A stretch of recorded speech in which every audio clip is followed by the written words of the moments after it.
Hi, Gaye DeRusso, the Majestic rider. So I want to show you another way to how to feel the horse's gaits without actually being on the horse. And this is super helpful for somebody who doesn't have any other gaited horses to try or doesn't have a gaited trainer to help you to find that gait. So this is just to help you develop your feel so you know if you have the correct gait or not. So we're going to kind of go through the gaited spectrum, okay?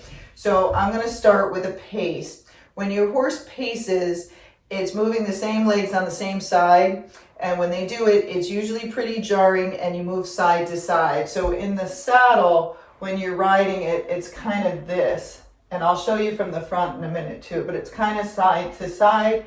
It's jarring, it's not fun. It makes most people feel like they want to throw up when it's a hard pace. And so most people can't miss a hard pace. They can figure that out. Next is a step pace, and that's a gait a lot of people do. It's not the best for the horse, but it's a comfortable gait.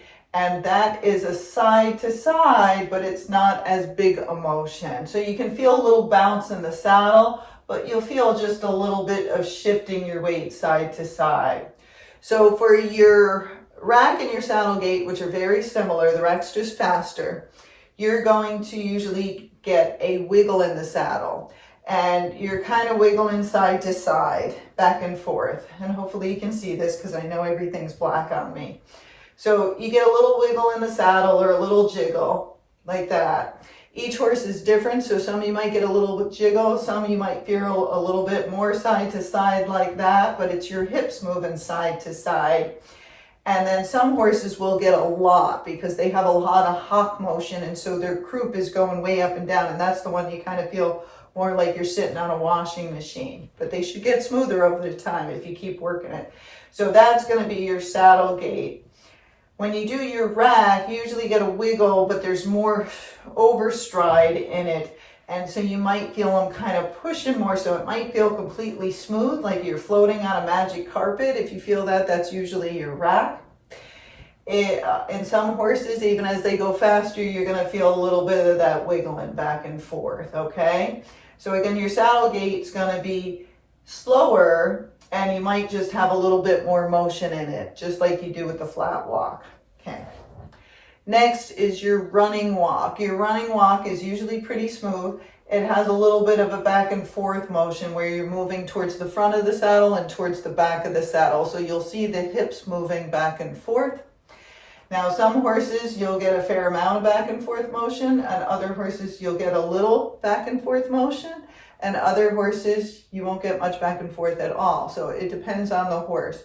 But any of those things are acceptable for your running walk. So if they're fast and they're pretty smooth and their head's shaking up and down and you're moving back and forth, or you're just completely still, that's most likely your running walk. Your flat walk is just a slower running walk, but you get more motion in the saddle. So with your flat walk, you usually move more back and forth in the saddle. Those horses with the big strides, they do better faster for the rider. In other words, it's smoother as you go faster. So as you go slower, you're going to move back and forth. Again, depending if that horse has overstride or not, you'll either get a fair amount of back and forth like this, or you'll just get a little back and forth like this if it has a shorter stride. Now, some of you have a walking horse, or you have a horse that was mixed with a walking horse, and it has what's called a camel walk. That's your slow trail walk, where most people, when they're doing their slow trail walk, they're just getting a little motion like this. But if you're on one of those horses with that huge overstride, they're usually pretty lanky horses, you're going to get this in the saddle. You're going to get a lot of back and forth, and it makes most people sick. And so those horses you really don't want to ride strung out. You want to ride them collected all the time to try to shorten that stride to make it more comfortable so you don't get this back and forth. So those were all the lateral gaits. Now we're going to go to the diagonal side of the gaited spectrum. And so when you get on that diagonal side, you might have a fox walk, which is just like a slow fox trot, okay? It's similar to the flat walk. It just has a little bit more trot going in it. So when they're doing that, you're going to be walking, but you'll feel just a little tiny bounce in the saddle, not much at all, okay? Now, as you speed up from that, you'll usually get your foxtrot. Your foxtrot is going to be a bounce up and down like this. It's going to be a soft bounce and it's going to be very comfortable. It shouldn't hurt any body parts, okay? It's just a nice soft bounce in the saddle, comfortable gait, not very speedy for most horses, although some can go faster. The foxtrotters usually, it's not the speediest gait. Their fastest gait is usually the saddle gait. You just kind of have this soft bounce in the saddle back and forth. Now, as you go faster, you'll get closer to what they call a broken trot. A broken trot is right beneath the trot. So it'll be a little bouncier, but it'll still usually be pretty comfortable. Now, if you're bouncing really hard, that's your trot.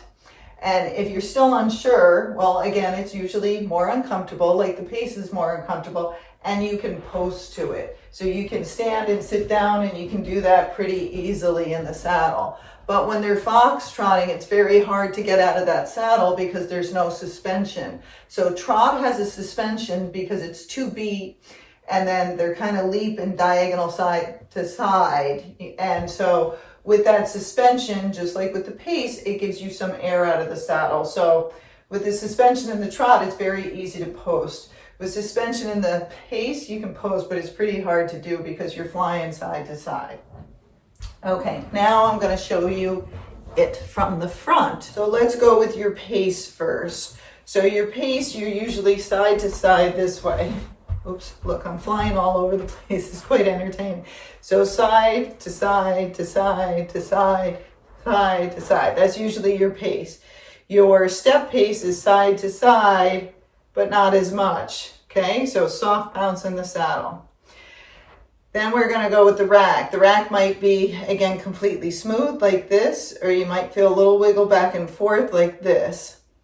Okay, some horses you'll get more motion, so you'll get more of this as you're going on them, okay?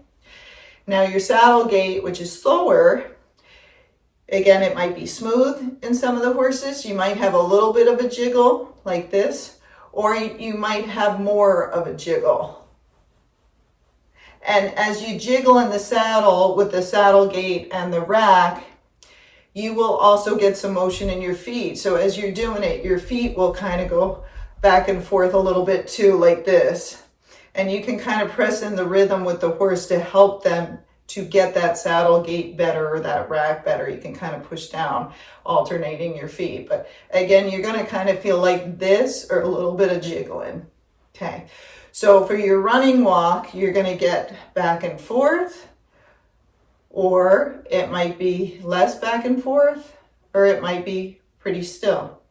Your flat walk, you're going to get more back and forth, but if your horse has a shorter stride, again, you'll get less back and forth, okay?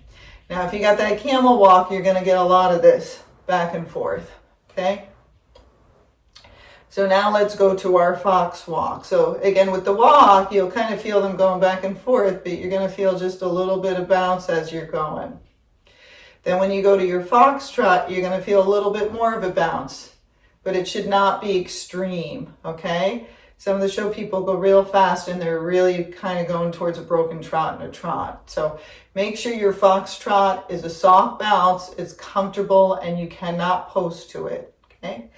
Then if you speed up and you go more towards that broken trot, you're going to get more of a bounce like this. It's still soft. You usually still can't post to it, but it's not as comfortable as that slower fox trot. And then if you go to your trot, it's going to be very bouncy, enough that you can post to it so that you can stand up and down pretty easily. Okay? So remember, there are ways to feel the gait. I just showed you how. And you can watch this video and do it with me so you can feel the sensation. That's the hardest part. When I started, there weren't many who were not doing tricks to get the gait so I could feel the real gait naturally. So a lot of those horses were step pacing and doing other things. They just had heavy shoes on. So if somebody told me that ahead of time, I would have been like, great, now I know how to feel the gait. So get yourself a yoga ball because you'll be able to feel what the gaits are like. But I'm also going to show you exercises to do on the yoga ball to help your balance. So it's a great thing to have to do stretches, to get stronger, to get your balance better. And all those things help us to be a rider. So I hope that helps you to figure out the feel of the different gaits. So now you'll have a better idea when you go to ride your horse on what's correct and what's not correct. All right, remember to like and subscribe so I can get more videos coming to you.